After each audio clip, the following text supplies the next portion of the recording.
Our favorite Chevy is back. When Chevrolet discontinued the Bolt back in 2023, we were confused and sad because we liked it so much and because it was an affordable EV that you actually wanted to buy. Well, now it's returned, and we're going to find out if its absence has made our hearts grow fonder. We're Edmunds, and we test hundreds of cars each year on the road and at our private track, so you get the most trusted reviews. If you want to know which car, truck, or SUV is the best, then stick with us.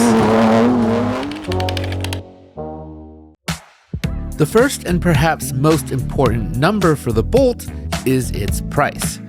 But of course, what you'll actually pay depends on dealers in your area. We've got tools on our site to tell you what you should pay for a new car. We'll drop a link in the description, or you can just scan the QR code. The Bolt starts at just under $29,000, including destination charges. And this RS that we have with us today, with most of the bells and whistles, costs around $35,000, and that makes the Bolt one of the few affordable EVs on sale today, along with the Nissan Leaf. This video is brought to you by Bumper.com. Get an AI-powered summary of a vehicle history report that's simple and to the point. With just a VIN or license plate number, learn about a car's history quick. To learn more, visit bumper.com/Edmunds. Just like every EV that passes through our hands, the Bolt took a loop on the Edmunds EV Range Test. We start with a full charge and drive on a mix of city roads and highway slogs until the battery has about 10 miles of range left. The Bolt had an estimated 262 miles of range, but it blew past that and covered 290 miles on our test. That's 25 miles further than the old Bolt EUV, but not quite as far as the Leaf, which went 310 miles. Still, that's an excellent result, especially when we factor in the Bolt's affordability. With a base price of $29,000, that means you're getting 10 miles of range per $1,000 you spend, a mark that few EVs can match. Another thing that's been updated in the new Bolt is its battery, which has changed from lithium-ion to lithium-iron-phosphate. Sorry for the quick chemistry lesson, but what this means is that instead of charging the battery to 80% for daily use, as is recommended for the vast majority of EVs to keep the battery healthy, Chevy tells us that this battery can be juiced all the way up all the time. So you'll get access to that almost 300 miles of range every time you fill it up. And speaking of charging, that's also improved. The Bolt now has an NACS port, and it also charges about 3 times faster than the old one. And those changes make the Bolt much more viable for a road trip. Returning to our test track, we were curious to see how the Bolt performed, because it's down about 90 pounds-feet of torque on paper compared to the old Bolt. But to compensate, Chevy has changed up the final drive ratio, and they estimate that it should still get about the same acceleration numbers. Well, that turned out to be a very good guess, because the new Bolt has the same 7.1 second 0 to 60 mile per hour time, and it was actually a tenth quicker at 15.2 seconds to cover the quarter mile. What about versus the Nissan Leaf? 4 tenths better in both 0 to 60 and the quarter mile, and while the Bolt isn't lightning quick, it's still certainly got some get up. Stopping from 60 miles per hour took 124 feet, an improvement of 4 feet over the old Bolt and 8 feet better than the Leaf. The Bolt can feel a bit squiggly under hard braking, but nosedive is decently controlled, and as long as you keep your hands straight, it keeps things under control. Around our 200-foot dry skid pad, the Bolt pulled 0.84 lateral G. It's got skinny tires that are more suited for range and efficiency than grip, and it shows. That number beats the old Bolt once more. I'm sensing a theme here, but it falls just short of the Leaf's mark. We did note that the new Bolt doesn't allow you to shut off its stability control as you could previously. With that, the number might have been even better. With testing out of the way, it was time to hit the track. The last Chevrolet Bolt did a pretty good sneaky impression of a hot hatch, and now we're out here on our handling circuit to see if the new one can do the same. There's something kind of fun about driving these lower grip cars around our handling circuit, because you can get them to slide around a bit without having to go too fast. And I have to say, the Bolt's chassis still feels pretty good. It's kind of nice and tight in the way that a hot hatch would be. Now, famously, at the Bolt's launch when it first debuted, they put a set of summer tires on this thing and let everyone loose on an autocross course, and it was beating a Volkswagen GTI around there.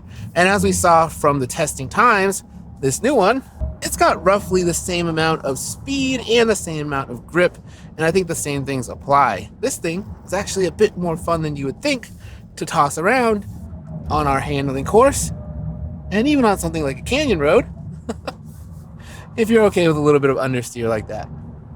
What has changed though on this new Bolt is the way that it brakes. The old one, it used to actually prioritize using the physical brakes over the regenerative ones, even when you were using one pedal driving. But that has flipped in this new Bolt, and it actually uses the regen first and then blends in the physical brakes.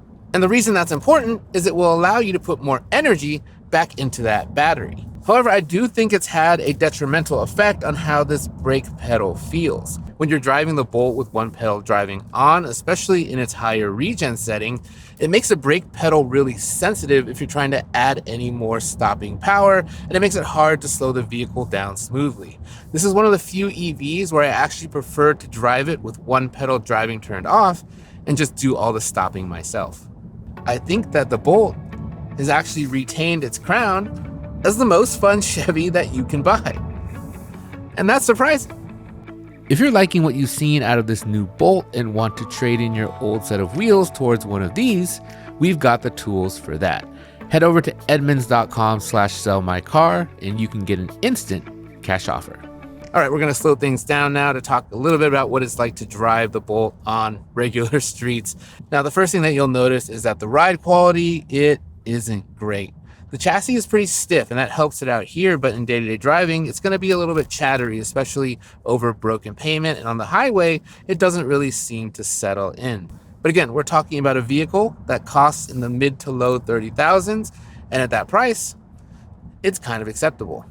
Now, just because this is a budget-friendly vehicle doesn't mean that they've skimped on the technology, especially when it comes to safety. This is actually the most affordable way to get a vehicle with a hands-free driving system. It has the latest version of GM Super Cruise, so if you enter a destination into Google Maps, it will actually help you navigate highway interchanges without having to put your hands on the wheel. This test vehicle that we have, unfortunately, doesn't have Super Cruise on it, but it's still got adaptive cruise control, it's still got blind spot warnings, all that good stuff. The lane keeping, it doesn't really work all that well, but otherwise, no real complaints about the safety systems on this car.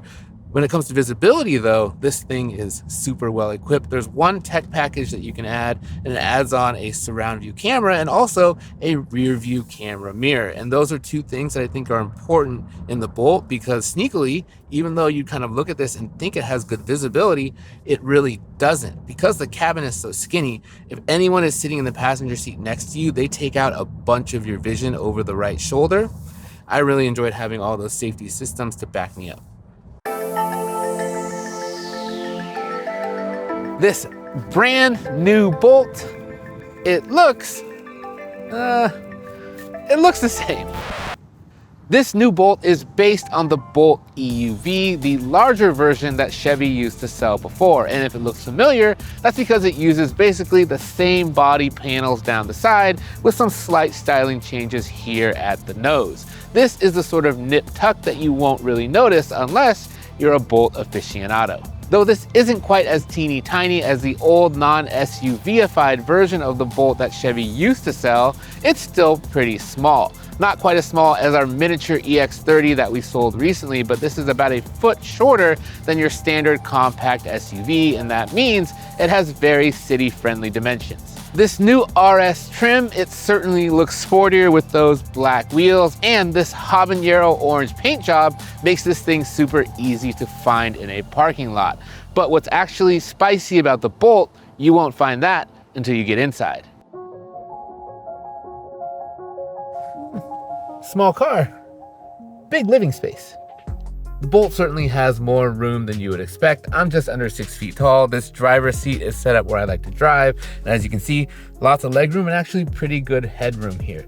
The Bolt is actually smaller than its main competitor, the Nissan Leaf, but its backseat definitely feels a lot more expansive. Now, that being said, there aren't very many features back here. You're basically getting a pair of USB charging ports and a pair of cup holders out of this middle seat right here, but no air vents or anything like that. Now, even though it's roomy back here, it's not what I would call super comfortable because the seat bottoms are pretty hard and so are the seat backs. They don't have a lot of give to them and there's no real bolstering, so you're gonna slide around if someone is driving more aggressively.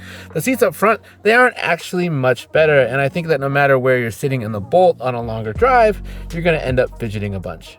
Now, in these fully tested pieces, we really cover the highs and the lows. So if you want more details about the Bolt, head over to Edmunds. That's where our full ratings, rankings, and reviews live, and where we can nerd out on all the tiny details.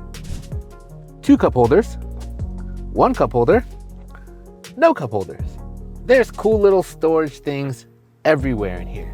What I really appreciate is just how smartly designed this dashboard is, especially when it comes to small item storage. No matter how much stuff you keep in your pockets or your purse, there's a space for it here in the Bolt. 2 shelves in front of the passenger, don't really see that very often. Another shelf here with the wireless charging pad, a little cubby here. And this area with the cup holders, you can have 2 cup holders of different sizes with these inserts, or you can just yank them out and give yourself another cargo opening. And there's a 3rd cup holder down there with another removable insert and a big bin there that would fit a purse or a small bag, though it's a bit hard to reach when you're driving, so only put stuff down there that you're not gonna need. Now, that being said, materials, they're not great. They're sort of in line with this vehicle's price tag, a lot of hard plastic. Not everything feels great to the touch, but I'm still really impressed by the interior because of how smartly it's designed. This 11.3-inch touchscreen is going to come standard on all Bolts, and while there are larger screens out there, I really like the size of this one because I think anything bigger than this in such a small vehicle would really take over the dash in a bad way. Now, the software that's powering this screen we also like. It's pretty easy to use and it has Google built in, which means you're getting Google Maps as the native navigation app and you're getting the Google Voice Assistant for voice commands. What's even better though is Chevy is going to give you 8 free years of data to power this stuff, so you don't have to worry about that for a very long time.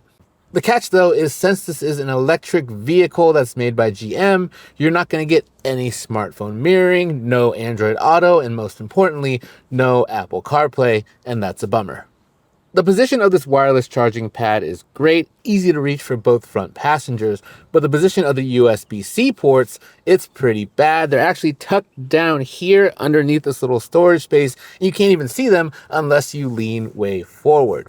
However, we really like the control scheme of the Bolt quite a bit, mostly because you're getting physical controls for all of the climate functions, and the steering wheel, it's got physical buttons too. If this thing had a dedicated camera button, it'd be just about perfect. Now, even though this cabin might feel expansive, the cargo room, it isn't. Just over 16 cubic feet of cargo space behind the rear seat. However, I do like that you're getting a pretty large underfloor storage bin, and if you need to store a taller item, you can actually drop this down about 6 inches and fit bigger things in. The problem though is that this cargo area, it isn't that wide. I had no chance of fitting my golf clubs back here without dropping down the seat. Now, even though there are no releases or anything to drop the seats from back here, the nice thing is it's so small that you can easily reach these releases without having to walk around the vehicle. And once you put these seats down, cargo space jumps up to 56.3, which is a much better figure. Before we wrap things up, if you've been enjoying our videos, a like and subscribe go a long way towards helping us to make more of them. And if you have any questions about the Bolt or other vehicles you'd like to see us test out here at the Edmunds Test Track, let us know in the comments below.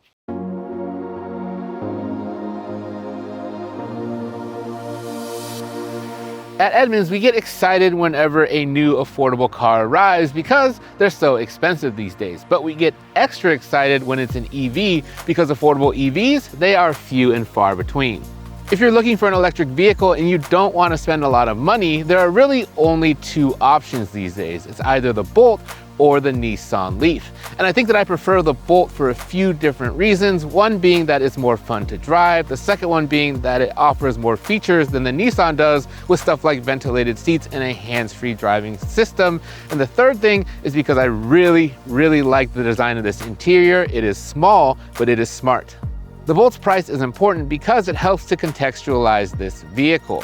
Yes, it's noisy inside, and yes, the seats aren't that comfortable. But for something starting under $30,000 to offer you pretty good technology, decent range, a fun time behind the wheel, and a few features that even some luxury vehicles don't offer, this thing checks a lot of boxes for something that costs about as much as a Honda Civic.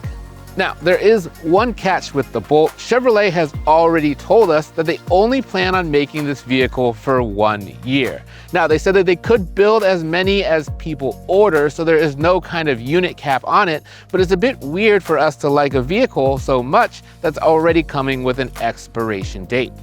But we think that if a bunch of people buy these things, and I have a hunch that they will, perhaps Chevy will change their minds, and that would be a good thing for all of us. Thanks for watching.